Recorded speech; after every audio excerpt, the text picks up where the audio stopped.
বাংলার এক সময়কার যোগাযোগ ব্যবস্থার যে মূল পরিবহন ছিল সেটা আসলে গরুর গাড়ি অথবা মহিষের গাড়ি।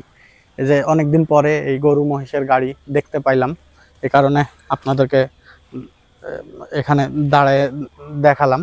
দেখেন, এই যে আমের গাছ, একটা আম গাছের নিচে গরুর গাড়িটি আছে। এটাও অবহেলিত অবস্থায়, যেটা এখন আর ওইভাবে কোনো কাজে লাগে না আসলে।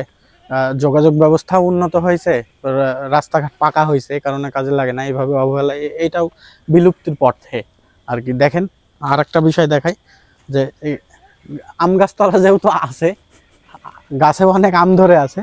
আপনি এই ক্যামেরাটা এদিকে নিয়ে আসলে বুঝতে পারবেন।